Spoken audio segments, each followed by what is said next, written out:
Hi everybody, I hope that you're all doing really well. So even though I'm a big fan of history, I actually don't think I've got that many history books on my shelves.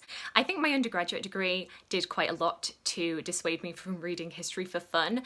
Firstly, because I was obviously reading so many very big, dense academic texts that when it came to reading for fun, I was always just like, no, cannot do history, gotta read something else, gotta read fiction, just anything other than history.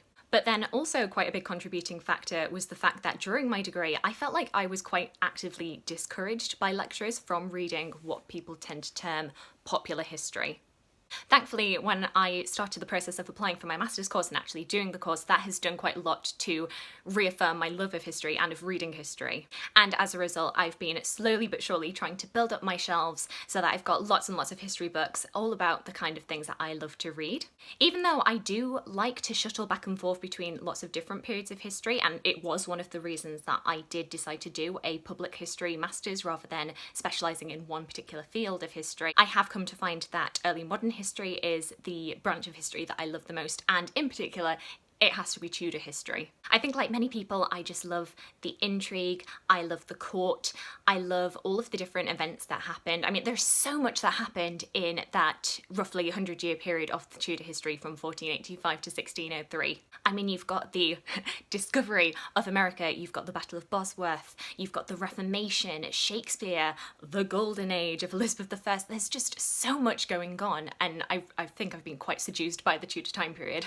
If all had gone to plan, I would have been putting this video up on the 19th of May, which would have been the 484th anniversary of the execution of Anne Boleyn, but unfortunately, no, not gone to plan. But hopefully this is going to be going up in May, so we can still call it the Tudor month. And I thought to commemorate Tudor month, what better way than to talk about some of the Tudor books that I am really keen to read.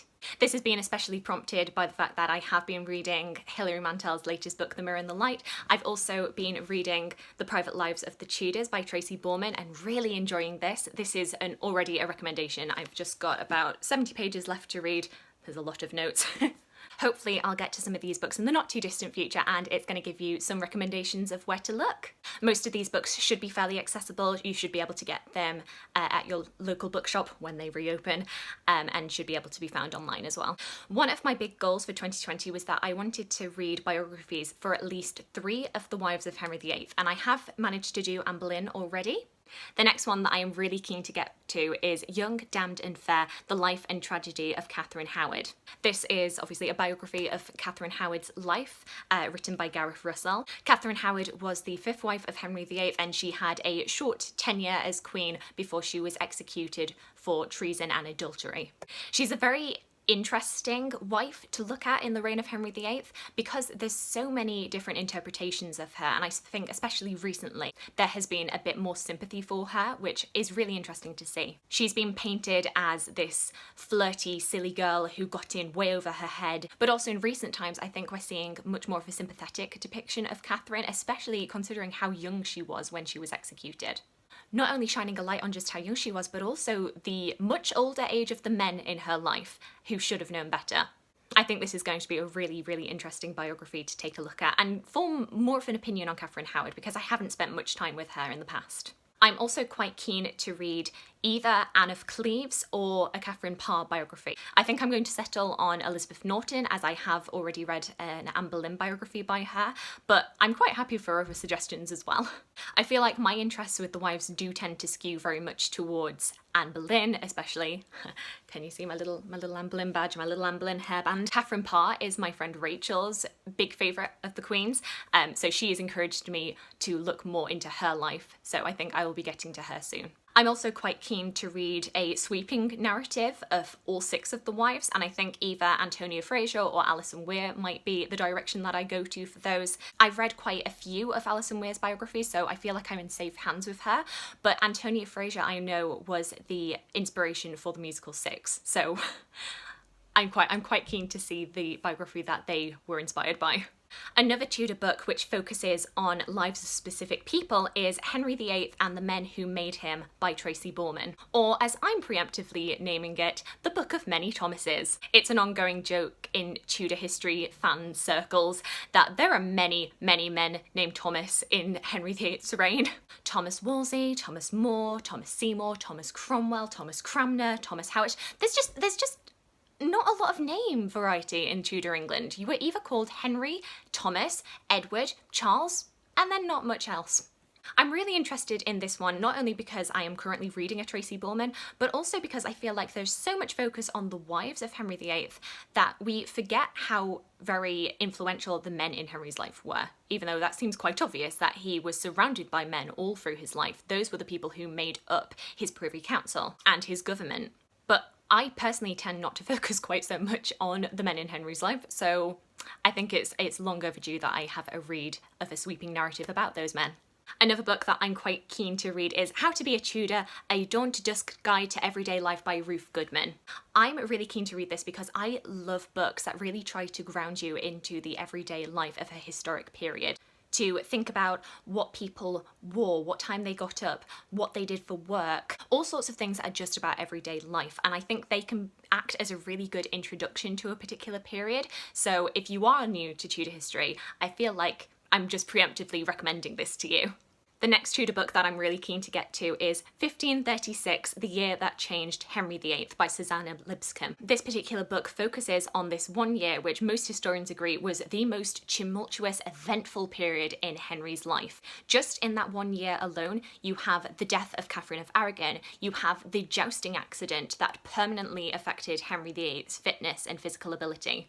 You have the downfall of Anne Boleyn and her execution, you have the marriage to Jane Seymour, the beginning of the dissolution of the monasteries, which then prompted the Northern uprisings and the Pilgrimage of Grace, the death of Henry's bastard son, Henry Fitzroy. There's just so much going on in this 1 year.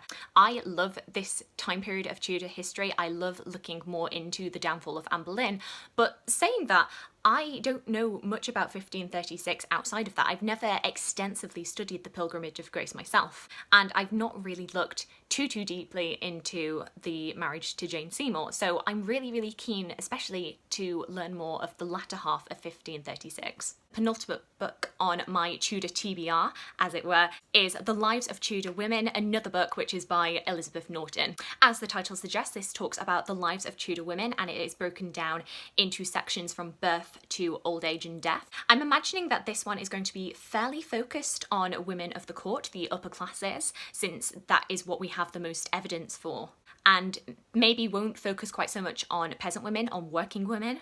But even saying that, the lack of evidence that we have even for upper class women is always so shocking to me.